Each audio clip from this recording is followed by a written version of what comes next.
Good evening, and thank you for attending. My name is Natalie Sayre, and I will be the moderator for this evening's debate. Before we begin, please silence all phones and electronic devices. Additionally, please refrain from any interruptions to the debate as it is being recorded for on-demand viewing and post-captioning services. The Citizens Clean Election Commission is the sponsor for this evening's event. The Clean Elections Act is a campaign finance reform and public education measure initiated by Arizona citizens and passed by voters in 1998. The system provides clean funding for qualified participating candidates who agree to abide by the Clean Elections Act and rules. These include contribution and spending limits, foregoing special interest money, and participating in commission debates. We encourage audience questions, so please utilize the note card given to you when you enter the room and hold it up. Our volunteers will pick up the cards and deliver them to me. If you need additional cards, just raise your hand. If you have a question for a specific candidate, please include the candidate's name on the card. It will be considered during the second half of the debate. We screen questions for clarity to eliminate duplications, speeches, or personal attacks on the candidates. The debate is scheduled for up to 90 minutes, so we may not get to all audience questions, but we will do our best.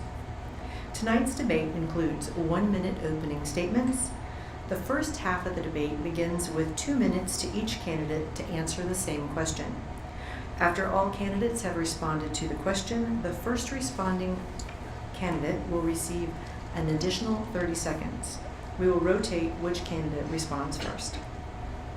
The second half will allow for a different question per candidate with 1 minute to answer. And finally, 1 minute closing statements.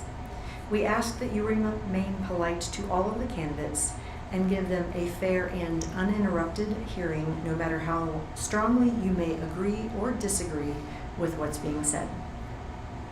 Tonight's participants are Mr. Ken Clark, Democratic candidate for State Representative in District 24. Mr. Marcus Farrell, Democratic candidate for State Representative in District 24. Mr. John Glenn, Democratic candidate for State Representative in District 24. Ms. Denise Link, Democratic candidate for State Representative, District 24. And Ms. Jennifer Longden, Democratic candidate for State Representative in District 24. The order in which the candidates will speak has been determined by alphabetical order, by last name for opening comments, and will progress from that starting point. The order for the second half will be determined by reverse alphabetical order, by last name, and we'll start with Ms. Longden at that time. So, Mr. Clark, would you please start with your opening statement? Sure. Hi, everybody. My name is Ken Clark, State Representative for District 24. I have been a State Representative on 2 different occasions, first in 2003, but one in 2002, so I was there for 2003 and 4. I came back in 2014. I have been the Energy Office Director for the state of Arizona. I have been the manager on the campaign that kicked payday lenders out of the state of Arizona. I have worked diligently for years to support voting rights, to end voting suppression, to support public education, and to find better ways to fund our infrastructure, our education, and our future plans for the state of Arizona. I look forward to being your state representative again, and I hope to have your vote. Thank you. Mr. Farrell? Hello, everyone. My name is Marcus Farrell. I am a candidate for LD 24. I'm here because I want to do something different in the district of LD 24. I want to bring up issues unprompted, and I want to speak for the whole district. It's very basic what I want to do. There's been voices at the table that haven't been at the table in the state of Arizona and LD 24, and I want to make sure those voices are heard loud and clear. Every single one of our citizens deserve a place and a voice to make sure that their issues are addressed. A living wage, fair job, good housing, affordable housing, and making sure they can go home and feed their kids at the end of the night. I want to take that to the State House. I ask you for your support, I ask you for your trust, I ask you for your love and your prayers and your vote on August 28th. Thank you very much. Thank you. Mr. Glenn? Thank you. My name is John Glenn. I am a lifelong Democrat, and I'm proudly running to be your next state representative here in the beautiful and energetic District 24. I'm an architect by trade. I have served our community for about a decade and a half in various capacities, and I feel I have the experience to hit the ground running from day one. I've been down at the Capitol working behind the scenes for a number of years, fighting against this Republican legislature, and with a pretty good track record. So I feel I would like to take that experience to the next level, largely because a lot of our fundamental institutions have been under attack at the state level and at the federal level for a number of decades. And I feel like enough is enough. Education, our child welfare state, just to name a few, have been under attack. And I want to go fight for our future and fight for the future of Arizona. So I hope I can count on your vote and your support. Thank you. Ms. Link? Good evening, and thank you all for being here. I'm Denise Link, and I'm running for the House in Legislative District 24. And as a nurse and a teacher, I have been engaged in public service as my career since 1975 as a nurse and since 1991 as an educator. And I believe that education is a foundation and the ticket to a better life. And so that I am very strongly in favor of a dedicated funding stream for our education system. So because I know that not only is it the ticket to a better job and a better life, but also because it's a ticket to better health. And I have been the governmental affairs officer for my professional nursing organization. And so even though we focus on health, because so many things impact health, I've had the opportunity to work on a lot of different legislation and even get some passed outside of the legislature. So I'm asking for your vote so that I can get down on the floor and vote as a legislator. Thank you very much. Thank you. Ms. Longden? Thank you, Natalie. My name is Jennifer Longden. I'm a candidate for the Arizona House here in LD 24, and I'm asking for your vote because over the past decade and a half, I've really learned an awful lot about equity. And everything we're going to discuss tonight has a base in discussing equity. So 13 years ago, when I was paralyzed in a random shooting, I lost my privilege. I lost my privilege as a woman, as a white person, even as a human. People started referring to me as furniture. I was just a chair. So I started a record of community service. I began working on the issues of equity in terms of human rights issues, from LGBTQ issues and education and disability issues and public transportation. And I'd like to continue to amplify that. And you can learn more about my positions on my website at jenlongdenforhouse.com. Thank you. Thank you. Mr. Farrell, at this point in time, we're going to start the questions. We will start with you. If you were to be elected, what would be your priorities and what would be the first bill you would submit? The first bill that I would submit is to, if this hasn't passed by this point, is to make sure that education and educators in the state, I would try to actually make sure that the lunchroom ladies and the support staff for educators in the state of Arizona, that gets fully funded.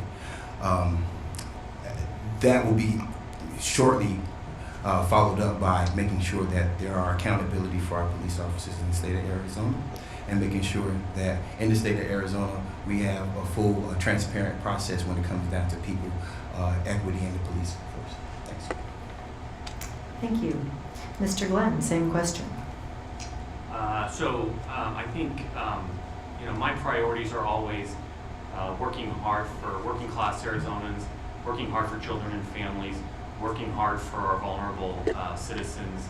And so to an extension of that would be working on education issues that are going to be a priority. Part of that perhaps depends on what happens with this Invest in Ed initiative. So that's certainly a moving piece right now.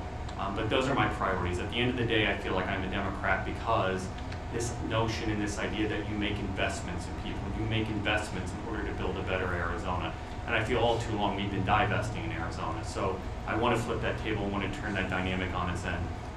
As for our first bill, again, kind of perhaps deals more extension of the Invest in Ed initiative, but one thing I was working on, in fact, the evening of the education budget, was an issue behind the scenes related to school procurement. And there's some looming issues related to how we're going to build our schools moving forward. If you've ever seen the Parker and Sons commercials, we don't want any Melvins building our schools, and so there's some issues related to that I want to pick up. from day one, and I think there should be a lot of bipartisan support for cleaning some of that stuff up. So certainly anything related to education is going to be a priority for me. Thank you. Ms. Link. Thank you. My priority, as I said in my opening statement, is education, because I really believe that it's the great equalizer.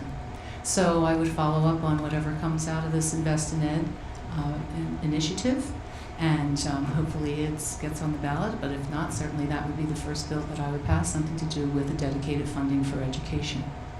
And my next thing to work on would be healthcare, and making sure that people not only have access to healthcare through insurance, universal insurance here in our state, but also that there are enough people educated, or to education, to provide those services, and that they can afford to go to school and be educated and not be saddled with very high bills after they graduate, that makes it impossible for them to take a position in that they would really want to do, and something that they have to do, particularly in the area of healthcare.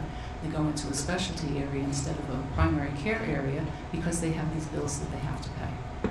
So funding for education and infrastructure, K through 12 is foundational. I see the effects of students coming to me at the university where I teach, not really well prepared. And I know a lot of people have talked about funding for education and possibly making community colleges tuition free. Well, if we're going to do that, then a large part of the money that goes towards that tuition has to do with having a lot of remedial programs because of the students coming and not being well prepared. So I think we need to really look at that, and also not just to focus on colleges and universities, but students that want to go to technical school as well. Any student here in Arizona should be able to pursue their dreams and achieve their goals through education. Thank you. Thank you. Ms. Longden. Thank you. So as I talk to voters here in LD24, I hear about 3 priorities and I share them. And those are education, healthcare, and gun violence prevention. And those are the issues that are my biggest priorities. The bill that I would want to work on first, assuming that someone else is going to be introducing education, the teachers that will be there, would be preemption. Preemption sounds a little wonky, so several years ago, an organization I was involved with, Arizonans for Gun Safety, held Arizona's largest gun buyback program. And we worked with the city of Phoenix, and as a result, we destroyed those firearms. So the state legislature passed a law that said that cities couldn't create those types of laws within their own cities. And that's why cities like Tempe can't outlaw dirty money on their own, why certain cities can't outlaw plastic grocery bags, those sorts of things. Cities are incubators of innovation and should be allowed to experiment and create the best possible policies for their own environment, and I would like to address that first. Thank you. Mr. Clark. Thank you. So I have a track record on this. Almost every year that I have been in the legislature, I have submitted or co-sponsored a bill that would require a statewide database for police disciplinary action. In the state of Arizona, an officer can have disciplinary action in one city, be fired or leave by negotiation, and then show up in another city, and that other city may not know what the history of that officer is. This was detailed in a couple articles in the Arizona Republic last year. This is a very serious issue, and we continue to work on it. We have a lot of interest in the state who try to prevent reform in that area, but the public has a right to know, or at least the cities and towns who are hiring officers have a right to know. So I have introduced those. I have also introduced language to disclose dark money. Now hopefully, if we all get together, we get the Outlaw Dirty Money campaign on the ballot, we succeed in November, that may become a moot point. But I will continue, as I have in the past, to try and reform our election system. The Republican legislature put into place various voter suppression tactics that I would do my best to unwind, and I do every year. At the core of it, the voter suppression tactics hurt minorities, elderly, and students and young folks. We've got to unwind that if we want to have full participation in our democracy in Arizona. Finally, there are a number of bills I've supported in the past or co-sponsored that support unions' right to collectively bargain. And these are rights that the Republican legislature and governors of recent years have undermined and chipped away at. And I'll continue to support those. Thank you. And at this time, Mr. Farrell, your additional 30 seconds to add your thoughts. You know, as a veteran and as an organizer, you know, we've spent years in Arizona. It's basically missing accountability from the top 1% of the state. As a state representative, I'm going to try my hardest to hold and pass bills and push bills to hold my Republican colleagues across the aisle responsible for making sure that they fully fund the state in any way possible. That's something that's been basically missing, and any bill that I could do to make them responsible for that, that's what I would try to do. Thank you. Mr. Glenn, we'll start with you on this question. From the audience, the District 24 is 12 miles wide and 8 miles high. So how do you plan on bringing LD 24 together? That's a great question. It is, I don't know if it's 8 miles high, but it is pretty wide. I think it starts with your campaign. And so my campaign, Representative Clark's campaign, we've been out talking to communities in all corners of this district. We've been knocking on doors, as I think everyone up here has. We've been doing that in all 40 precincts in this district from day one, and we will continue to do that. So I think it's important, in order to be able to truly represent this district, is to be able to talk with your neighbors in all corners. As for bringing together, I think that's kind of an extension of my experience as in part the government, similar to Ms. Link here, as the government affairs chair for my professional organization, working at the Capitol with bringing different neighborhood groups together. This year we were working against an expansion of home business legislation that would have been really bad for some of our neighborhoods. So I think it's about, again, reaching out and cultivating relationships with neighborhood leaders, and certainly I will continue to do that, as I've always been doing for almost the past decades. Thank you. Ms. Link? In order to bring the community together, I will say that I have had a lot of experience in my nursing career and in my teaching career, because I've been taking care of those people since 2002. And so in the privacy of that examining room, they tell me the things that are really bothering them. And I can see the things that are going on where they live that are impacting their health adversely. And the fact that they're worried about their children being safe and being able to get a good education, and their concerns for their community. And as we try to work through some of their health concerns, I talk to them about their environment and where they're living. Can they exercise? Are they able to access healthy foods? So I've already been talking to my constituents for many years. And I also have experience as a nurse in bringing different groups together. When I take care of a patient, there are some things, and students, there are some things that I personally can help them with, and I will do that.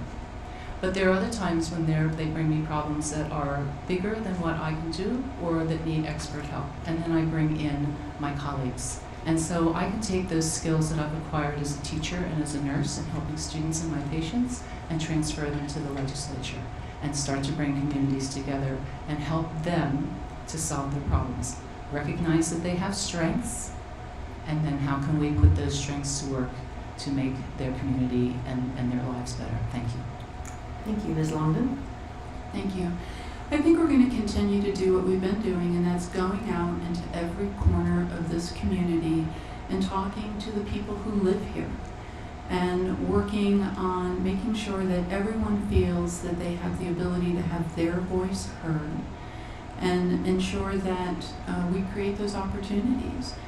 We need to make sure that spaces are accessible in terms of physical access, like I need, safely accessible so that individuals who feel marginalized in other ways feel that they can safely come and be heard, and welcoming to whomever might be interested in being part of those discussions.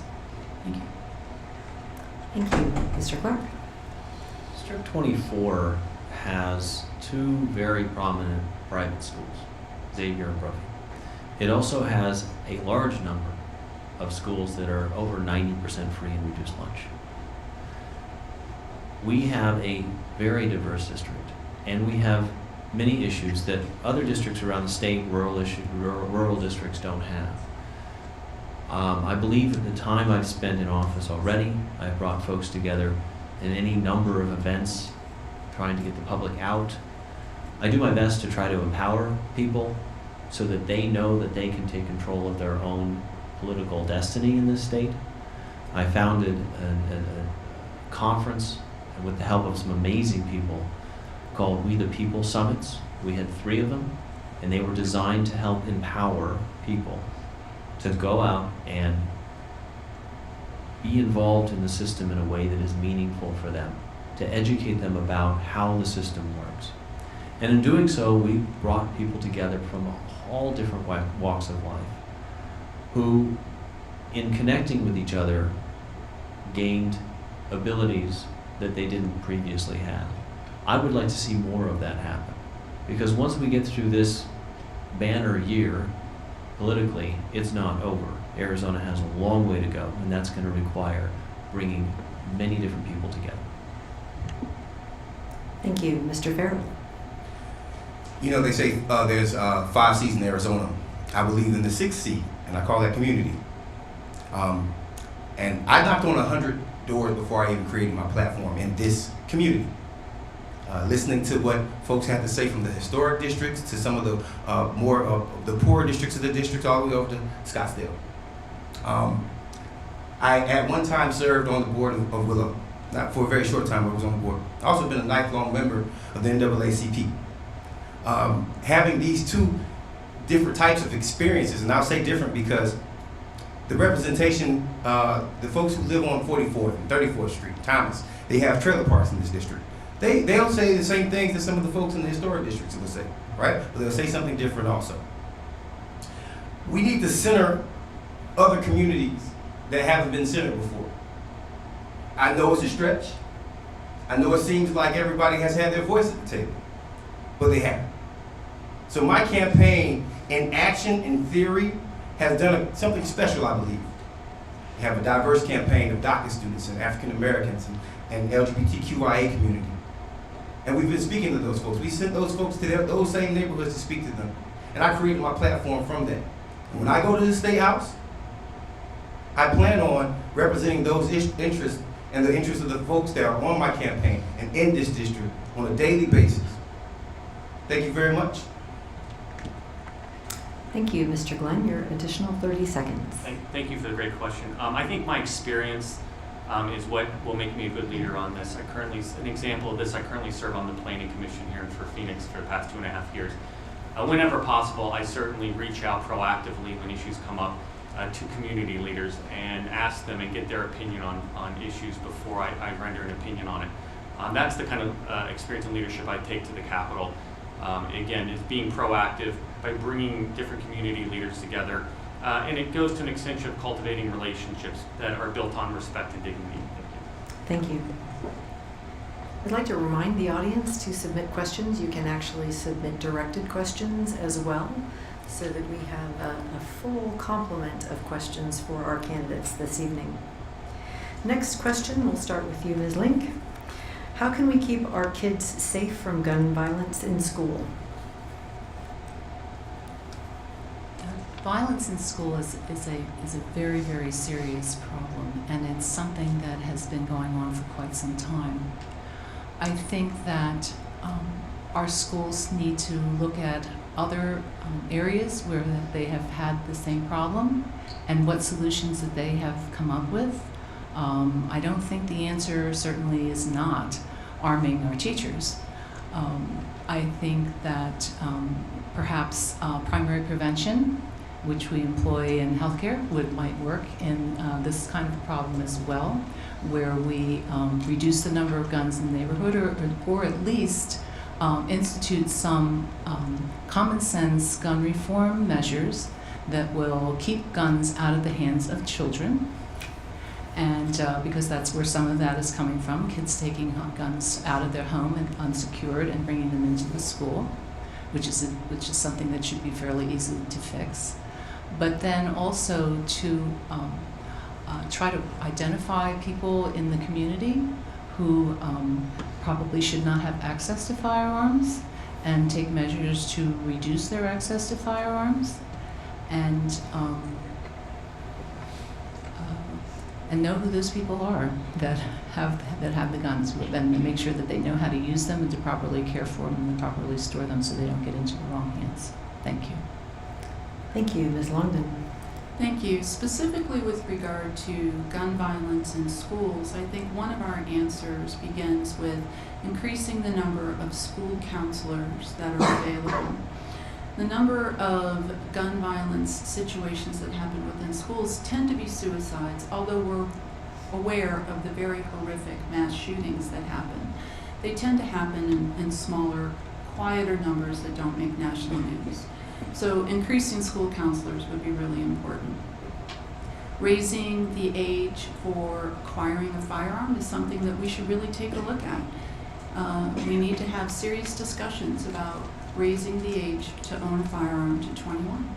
We need to talk about child access prevention laws. So gun violence is something that I've spent the last 13 years working on. I'm paralyzed as a result of a random shooting. And I've worked on this issue here at the local level and nationally for that period of time. Every day, 321 families are told that someone they love has been shot. And there's a lot that we can do about that. I'm a gun owner as well as a victim of gun violence, so I do believe in the Second Amendment. And I do believe that we can enact those common sense gun laws that will keep our community safer. And those would include universal background checks, extreme risk orders of protection, and all of these things that we're talking about for schools as well. And because of the work that I've done nationally, I am the first state legislator candidate in the nation to have the endorsement of, well, the distinction from Moms Demand Action as a gun sense candidate, and then the endorsements of the Brady Campaign to End Gun Violence and Giffords. Thank you. Thank you, Mr. Clark. You know, during this last legislative session, the governor put forward what he called a plan to deal with gun violence in schools. And it was one of the most hollowed out, weak plans I've ever seen. And here I was sitting in the room with my Democratic caucus members, putting forth our ideas of what should be in that plan. The governor was supporting some form of stop orders, severe threat orders of protection, to hold the guns of individuals who may be a threat to their community. But they were meaningless because he refused to close the gun show loophole. He also only took away someone's gun for a week and made it very difficult to remove those guns again. In this state, we do not have enough counselors. We have the lowest number of counselors per student in the state, in the country. We need those. We need more nurses. Not many people know that in the state of Arizona, you might have one nurse for several schools, and sometimes they're not even nurses. So the support staff that should be there for students is gone and has been gone for a long time. That's the kind of infrastructure that this Republican legislature has been picking away at for decades. But as we have come to see, it has true ramifications on our state when we don't pay attention to the support staff that is necessary for students. And that's what I will fight for. Thank you. Mr. Farrell. So we need to strengthen background. We need to strengthen the background checks on guns. But when it comes down to looking at weapons in school, first off, I believe that we wholeheartedly don't need to have armed teachers. But we need to take a holistic approach when it comes down to what brings a student to have a gun. That means that we need to start looking at wages in the state. Because the parent needs to be able to work one job and take care of their kids in the state of Arizona so they can have enough time to have meaningful conversations about weapons. We also need to make sure that we reform the criminal justice system. And let me tell you where I'm going with this. Reform the criminal justice system, a system that actually puts 35% that is 35% African American and Latino, yet we're much less than the total population. That means that those fathers are not in the homes of those kids in the state of Arizona. We can't separate children from their parents in good parenting by having a bad criminal justice system. And when we have a criminal justice system that does that, it allows for our kids to run rampant. It allows for our kids to not necessarily have the resources and education and the conversations and the fatherly talks and the motherly talks because they're separated. It's time for us to take a holistic approach to what keeps our kids safe. It's not just guns, it's not just parenting, but you know what? It does have to do with having a parent in the household. And we need to make sure that we look at those things first. And the last thing I'm going to say about gun reform in the school system particularly is that we have to start having honest conversations about the NRA and how much influence they have in the state of Arizona and how much our Republican colleagues are going to be in the pockets and have been in the pockets of the NRA, pushing back on every single thing that we want to do just for common sense gun legislation. As a state representative, I'm going to fight against that. Thank you. Thank you, Mr. Glenn. Thank you. I would certainly echo what really many of my colleagues have said. I certainly support expanded background checks, stop orders. I think that's incredibly critical, especially against the situation that we saw about a week and a half ago. And really kind of hitting home to what this legislature talked a little bit about this year, which is we certainly should not be arming our teachers. I have a profound passion for social workers, and I think we certainly need a substantial increased number of social workers / counselors at our campuses. We have neglected that area for far too long in this state. And so I very much want to go down and work on those issues. As an architect, I think our professional organization has begun a national dialogue in terms of how we design our schools and how we can perhaps better respond to some of these issues in that respect. So, I would just support many of the issues my colleagues touched on, but again, we need to deal with more counseling and more social workers in our campuses. Thank you. Thank you, and Ms. Link, your 30 seconds additional. Thank you. First, I'd like to thank my colleague, Mr. Clark, for his support for more nurses in schools. But also, I think that touching on the counseling, I think it has to begin much sooner than when the children are in the school. I think it has to start in the home, and I think my colleague, Mr. Farrell, touched on that. There's so much childhood trauma that carries over into adolescence and even adulthood that could be prevented if we had a decent mental health system. Thank you. Thank you. Ms. Longden, next question, you will start. As a legislature, what will you do to combat the special interests and priorities of such groups? Such groups like the NRA? Chamber of Commerce, NRA, any of the lobbyist or special interest group? Well, I think that starts with something we're all working on right now, and that is outlawing dirty money. I think it's a campaign that everyone on this panel is certainly working on. We've carried that petition ourselves. And I think it's important that we know where this influence is coming from. One of the things that's most important is to remember that we work for the people of Arizona, not corporations and not special interest groups. And if we can keep that foremost in our mind as legislators, I think that's very helpful. Thank you. Thank you. Mr. Clark. So, special interests in the state of Arizona misdirect policymaking. Dark money is used to intimidate lawmakers, not just at the legislative level, but school board level, city council level, even like some remote water district board somewhere. Dark money can and is used to influence that policy. It's one thing to be concerned about special interests, which we should all be concerned about. It is entirely another thing when you don't know where the money is coming from to influence those votes or to intimidate lawmakers. I will tell you, I have been told by Republican lawmakers, Mr. Clark, I can't vote for that thing you want me to vote for. I was told by the governor's office that if I vote for that, they'll spend $100,000 against me in my next race, and I won't know where it's coming from. That should raise the hairs on the back of your neck, because that's not democracy. So I focus on this because I have been working on these kinds of reforms, dark money specifically, since I came back into office in January 2015.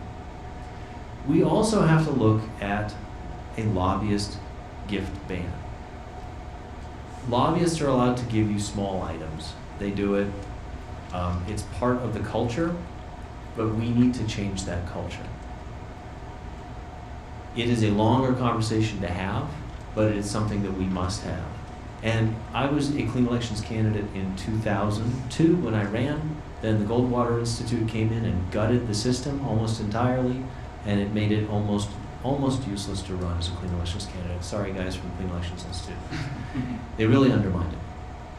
We need to have true elections reform so that we can bring the positive aspects of clean elections back into force. Thank you, Mr. Farrell. Look, dirty money has put people of color in this state in a very bad place. Dirty money has put poor people in this state in a worse place. I'm going to say a couple of stinging words called Jim Crow and slavery. We have a private prison industry in this state that's akin to slavery. We have a school system, a public school system, and a school system across the board that is akin to Jim Crow. These things happen because of the amount of dirty money that goes into Republican pockets across the board, making them lose their sense of conscience, making them lose their sense of morality. They see what's going on with our kids. They see what's going on with the improper ratio of African Americans and Latinos in jail. Our kids, teachers don't even have enough money, so they have to choose between pencils and eggs in the morning. Dirty money is the bane of what's wrong with this state, besides the billionaires that don't want to pay their fair share. So, as a state representative, I want to fight that.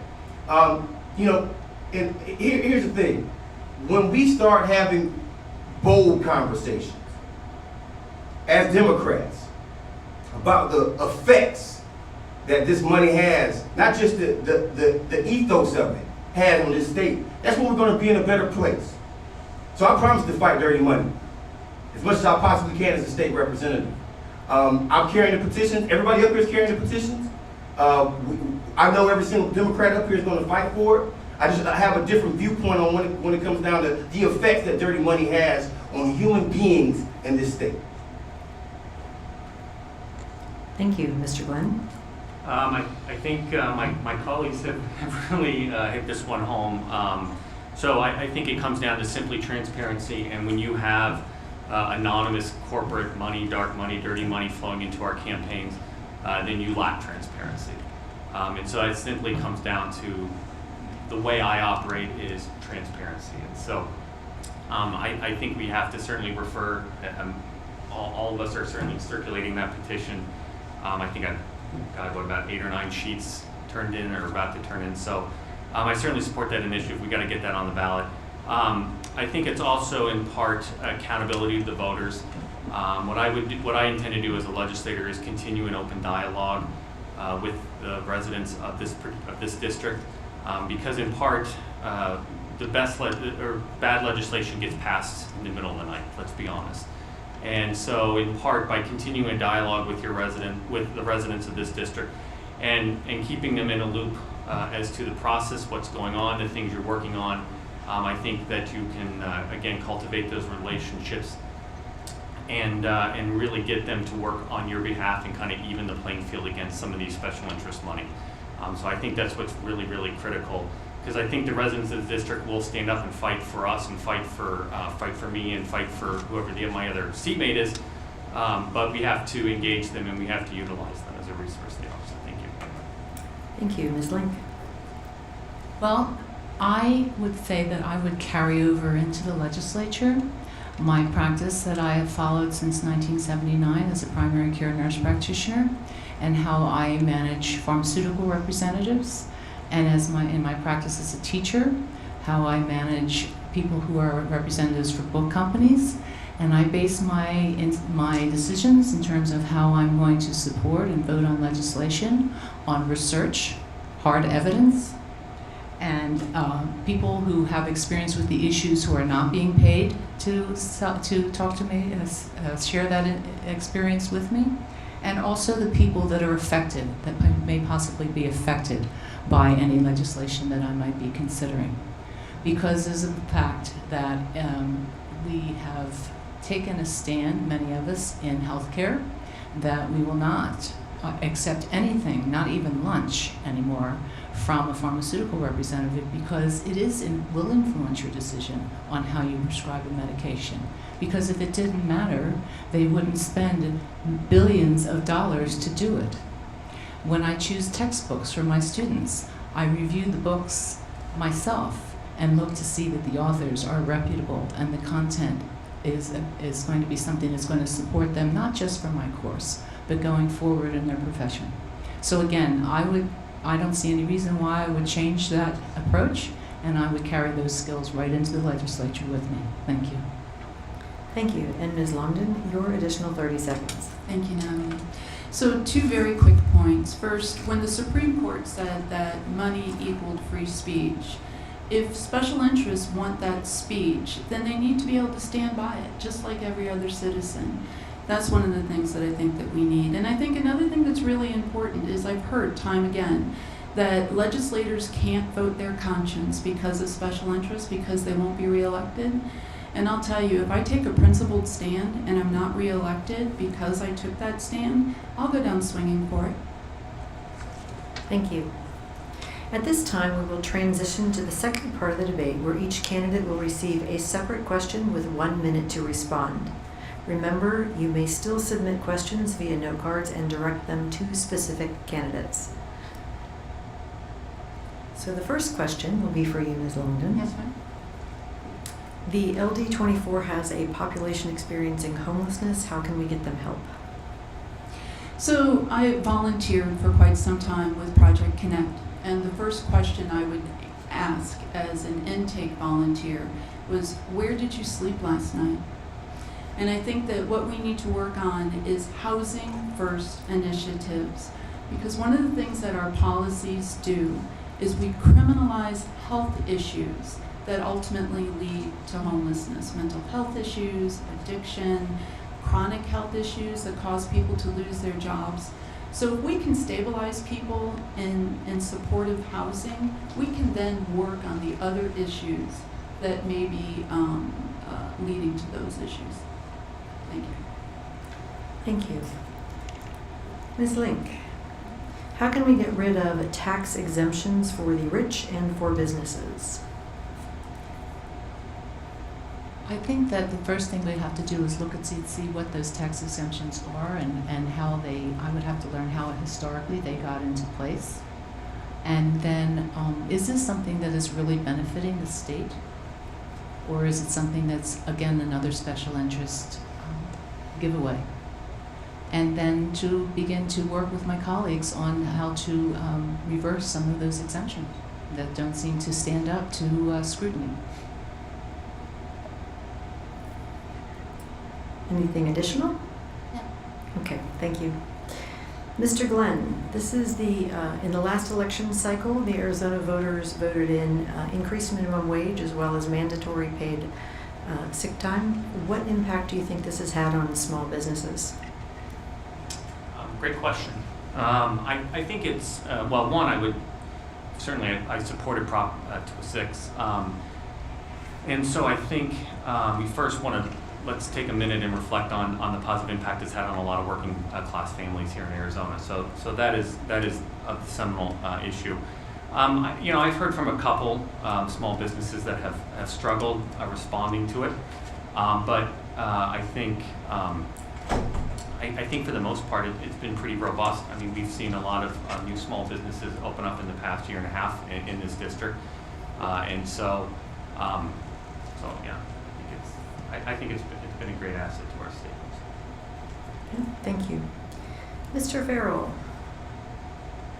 so if you're elected, you're going to be in the minority if history continues. How do you plan to operate to pass meaningful laws? Well, that means working across the aisle. I don't have a problem working across the aisle. But what I will say is that when my colleagues on the other side of the aisle are willing to talk about the issues of working families, when they're willing to talk about a living wage, responsible policing, being able to work one job, taking care of your kids, when they're willing to talk about making the rich people of this state pay their fair share, then we can have more conversations about how much we do across the aisle. Until then, it's my job to hold my colleagues across the aisle accountable for the bad decisions that they make when it comes down to the people of this state. Thank you. Mr. Clark, what is your position on mandatory immunizations for students? Immunization is a public good. I do not have a problem with requiring students who go into schools to be immunized. I don't even know why it's a question. I believe that you have to protect children from communicable diseases, and that is the role of the state. If that's not the role of the state, I don't know what it is. So I do support immunization. Thank you.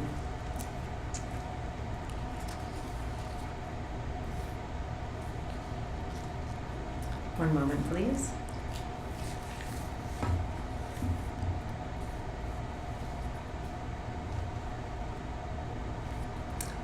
So, Ms. Longden, what is your position on increasing education and vocational training in Arizona prisons to reduce recidivism?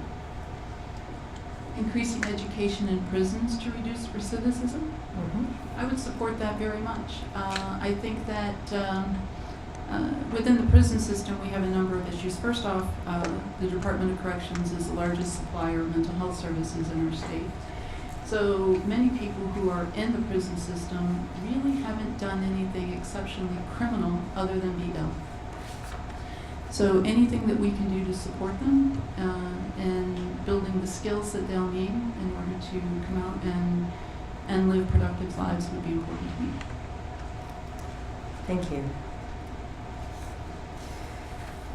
Ms. Link, what is your position on legalization of recreational marijuana? I support legalization of marijuana because, and that really came to me from my students. For several years now, I've been teaching a writing course, and we give them a topic to write on, and that has been one of them. And initially, before I started reading some of their evidence-based papers, I was not so sure about my position on that. But over time, having been taught by my students that it's something that can be done safely, and that I've also come to realize that these imprisonment and incarceration for possession of marijuana is a big problem, and it's really being used to fill our prison systems, especially since they've become privatized. So I think that legalizing it would keep a lot of more people out of the criminal justice system. I think it could potentially provide a meaningful source of revenue for the state, and I think it can be managed safely, and probably more safely than alcohol based on evidence. Thank you. Mr. Glenn, what is your position on states proactively writing laws for new industries like autonomous vehicles?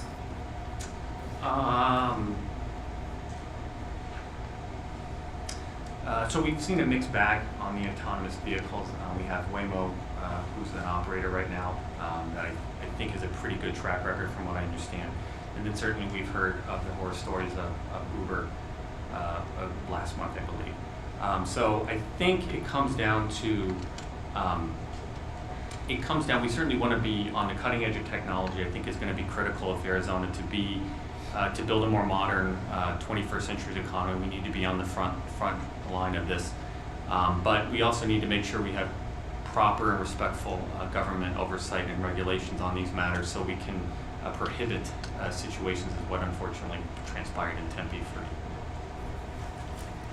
Thank you. Mr. Farrell, How would you propose reducing opioid abuse in our state? By proposing to reduce opioid abuse in our state, I would make sure first that we're having conversations that include more than just opioid abuse. There's been years of neglect when it comes down to cocaine and crack use here in this state. Drug use needs to be treated the same across the board. What we do as a society is we pick and choose what is popular at the moment. We need to make sure that we take care of all of our drug abuse, people who have problems with drugs. Mental health care would be a start. Legalization of marijuana is a start. As a veteran, I've seen many of my colleagues who were in the military with me go through many problems when it comes down to PTSD. These guys go to drugs. It's time for us to take a comprehensive approach. I do that by making sure that we work across the aisle with folks understanding that drug abuse costs this state over billions of dollars, over a few $1 billion each year when it comes down to how we take care of them. Imprisonment. We need to change that, and we need to do it immediately. Thanks. Thank you. Representative Clark. Given the number of minorities in LD 24 who become displaced as a result of new infrastructure and urban development, what will you do to make sure there is affordable housing in the district? Sure, absolutely. Let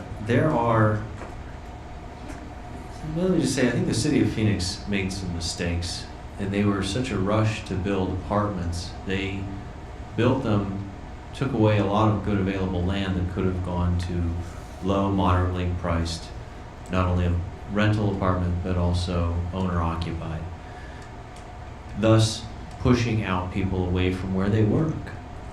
Now, how do you solve that? Part of that is the City of Phoenix problem. The other part of that does come from the state. There was a bill that attempted to create more tax credits to match federal tax credits to build low-income housing. I voted against it, not because I am opposed to low-income housing, but we could have just matched the $16 million a year that comes from the federal government from our budget because we have the money. But they wanted to create more tax credits, thus hollowing out our budget even more. We have the wealth in this state to help developers create, build, and sell or rent low and moderate income housing. It's there. We just have to make the choice to do it. Thank you.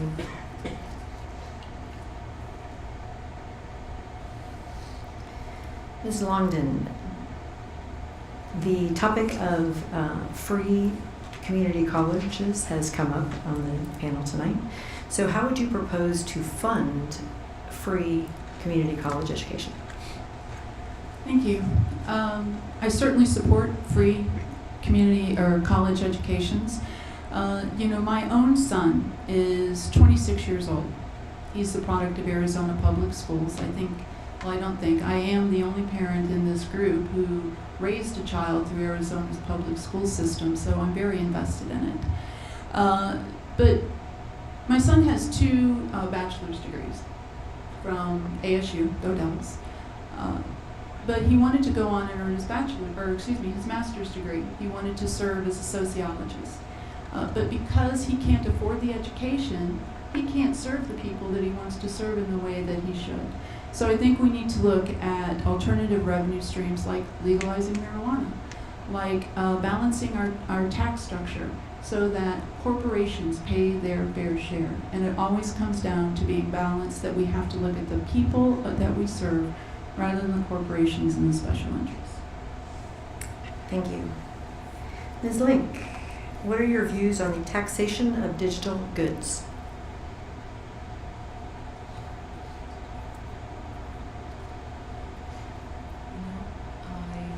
I think because it's a service and it's something that people are purchasing, I think there should be a tax on those products the same way the products that you can touch and measure should be that are taxed.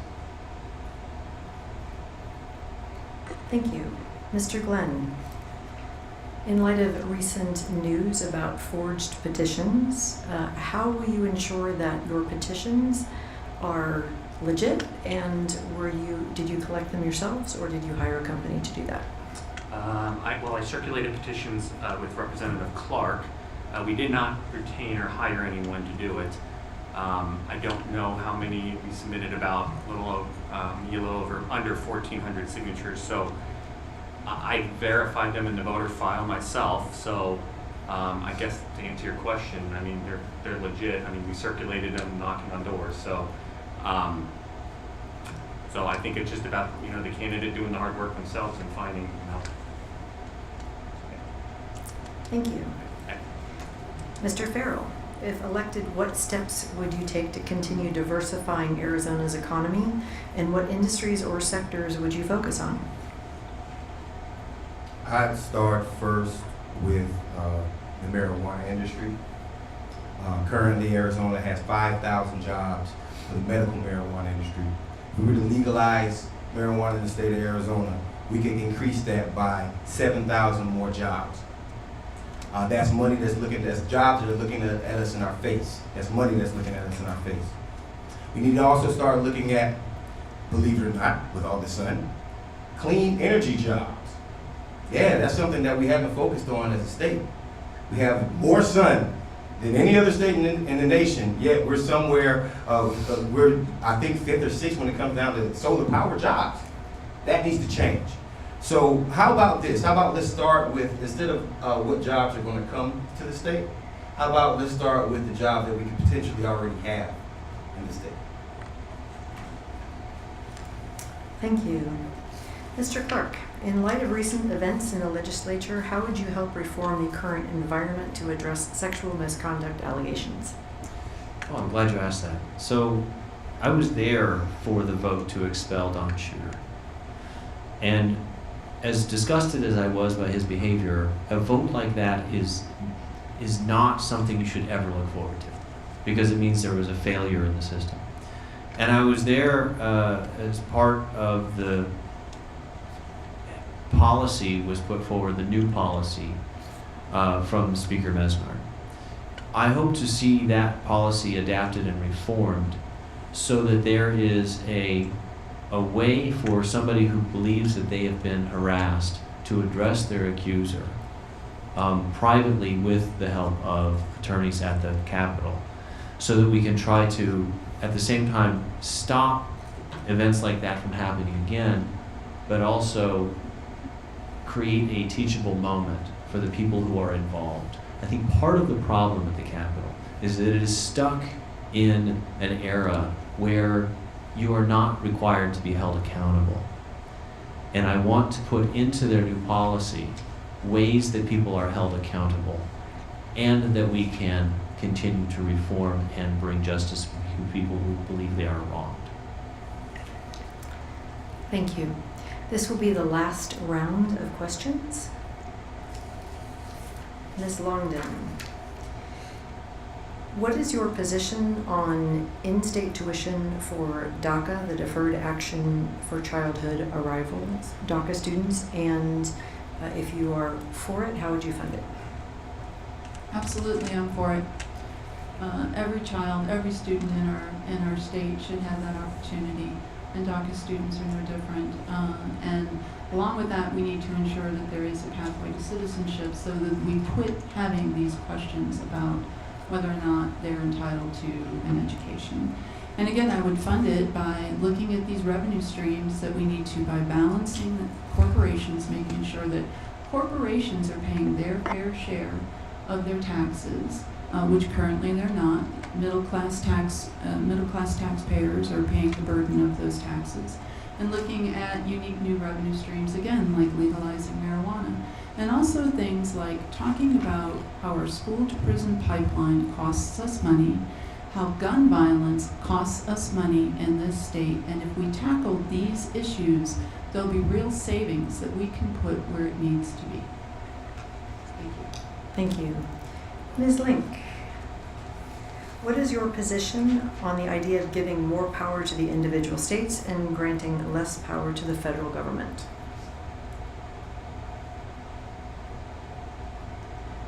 I believe that the states have quite a bit of say over how things are conducted within their borders already. And and so some of the things that I think are going on in Washington, we could mitigate or disarm by working within our own states and the powers that we have right here. I'm not sure, I would have to know what those additional powers would be that we would need to wrestle from the federal government in order to make our own way in our state and come up with solutions to problems and move our economy forward that are a right fit for our community. Thank you. Mr. Glenn, what is your position on requiring police officers to wear body cameras? Oh, I support it. Would you like to elaborate on why? I can a little bit. I mean, I fully support it. I think it's incredibly important for transparency and accountability within our police force. I think Phoenix has issued an RFP for this, and so I just simply like to see every jurisdiction in the state be required to. So, I support it. Thank you. Mr. Farrell, what is your position on an all mail-in ballot, and would you support this on being implemented statewide? I'd support any way to make it easier for everybody in the state of Arizona to vote.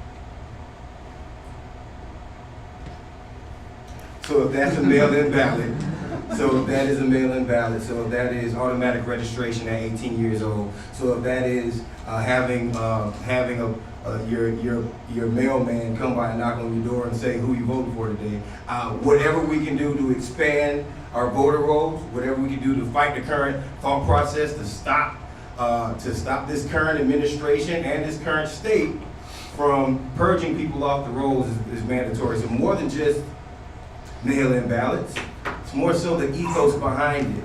Is voting a right or a privilege in the state of Arizona and America?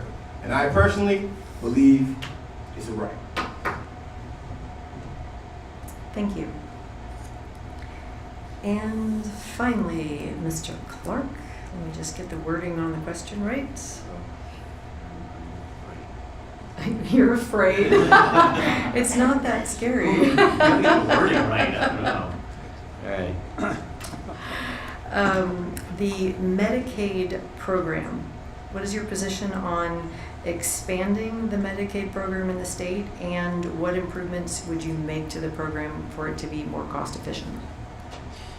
Well, let's just back up and start with the thought that I support single payer health care. And I've lived in countries that have socialized health care. Like, the United States has socialized health care, but it's terribly managed. And drug costs go through the roof because we're not allowed to negotiate them. I love the arguments from the right because they talk about supporting business. The number one way to support an employee so that they can work in the place that is best for them, where they're going to be the most productive, and therefore all of our society will be the most productive. Let them go to whatever job they want with their health care intact, so they don't become beholden to whoever's giving them terrible health care because they can't afford it. I lived in Australia, I lived in Germany, I lived in countries where they have socialized health care. And they don't have the same problems we do. They have other problems, for sure, but everyone has health care. Thank you. At this point in time, we'll go to our closing statements. And Ms. Longden, you will start us off. Thank you, Natalie. Thank you for this opportunity to speak with you all this evening. My name is Jennifer Longden. I'm running for the Arizona House in LD 24, and I hope that what you've heard this evening will help me earn your vote. I'm running because I am a parent. I've raised a child here in Arizona's public school system, and I know that his educational experience isn't the same as children being raised in our educational system today, and that needs to change. I've worked on one of our nation's most contentious issues for the past 13 years, and that's been gun violence prevention. And through that, I've learned that we have to build coalitions and make hard decisions. And it's because of the work that I've done, I have earned the endorsements of the Brady Campaign, Giffords, Moms Demand Action, as well as Congressman Ed Pastor and Congressman Ron Barber. And so I hope that I'll be able to work hard for you and earn your votes. Thank you. Thank you. Ms. Link. Thank you very much for the opportunity to be here this evening and answer some of your questions. If there are other issues or that you want to know about or my positions on, you can go to my website at deniseLink.ld24house.com. I am running for this office because I have spent a lot of time at the legislature here in Arizona and in New Jersey, and I've seen the relationship between the legislators and the community deteriorate to the point that they're really not listening to us, they're listening to others. And so my husband and I have been small business owners for almost all of our 40 years of marriage, and I understand the problems of small business owners, and I also think, as I said earlier, that I have a lot of transferable skills that I can bring to the legislature, that I already have a proven track record of being able to work with diverse communities and bring them together to find solutions to their problems. Thank you. Thank you. Mr. Glenn. I want to thank you and thank the Commission for this tremendous opportunity and privilege to come before you today, and thank my fellow candidates. My name is John Klein. I'm a lifelong Democrat, and I'm running, and I hopefully ask for your vote for the State House in District 24. I've been endorsed by Representative Clark, Representative Alston, and because we've been working together for about a decade on issues down at the Capitol. In my experience, I've been a problem solver. I've been one that builds coalitions, someone that helps build consensus, and I think that those are the ways you become an effective legislator. I am running because some of our fundamental institutions have been under attack for 20 and 30 years, and enough is enough. Our vulnerable are being left behind, and I just cannot sit by on the sidelines anymore. I am a Democrat on this fundamental idea and this fundamental belief that in order to build a better Arizona, you invest in Arizona, you invest in Arizonans, and that is not what we've been doing as a state for quite some time, and I want to change that. So hopefully I count on your vote. GlennForAZ.com. Thank you. Thank you. Mr. Farrell. Thank you, everybody. Thank you for having me here today. My name is Marcus Farrell. I want you to understand that there's a different viewpoint. And I'm running for this seat to bring different viewpoints and different issues to the state. I've been endorsed by Democracy for America. I've been endorsed by Stacey Abrams. I've been endorsed by David Garcia. I've been endorsed by Lucha. That's a broad group of individuals endorsing one person. If elected, I'll be the first African American to ever serve in the seat. I'm the first African American to ever even get qualified to run for this seat. What I plan on doing is bringing my values as a Willow member, neighborhood person, and also a lifetime organizer. I've been a diversity and inclusion consultant for over 15 years, and I don't plan on stopping making our state more diverse, more inclusive, and better for everyone. So please, support my campaign. I wish for your prayers. I definitely wish for your vote. If you want to visit me, you can go there at www.farrell24.com. Thank you very much. And Mr. Clark. Working in the state legislature is never what you think it's going to be. You have this perception of partisanship and reaching across the aisle and all the kinds of tropes that are easy to say. But you get down there and you try to work across the aisle and you are ignored or you are dismissed just because you have a D next to your name. You have to find a way to work in that environment. And I believe I've done that. I've been able to stop some terrible legislation. Passing legislation is a little harder. It's easy to say you're going to do one thing or another down there, but it's different. You need to be able to be more clever than they are, to do more research than they do, to work harder than they do, to be able to get things done. I've done that. I want to continue to do that. And my website is kenClark.forAZ.org. I hope to have your support. Thank you. Thank you. To our candidates, we thank you for participating in our forum this evening. And to our audience members, we thank all of you who took the time to come and inform yourselves before voting. We encourage you to visit www.azcleanelections.gov/voter dashboard for a customized experience to to find information on primary election, the candidates, the issues, and to view this debate on demand. Please fill out the debate evaluation form and return it to our volunteers. Your feedback is important to the Commission and will help improve future debates. Thank you all for coming tonight. You are welcome to stay and speak directly with our candidates. Have a good evening.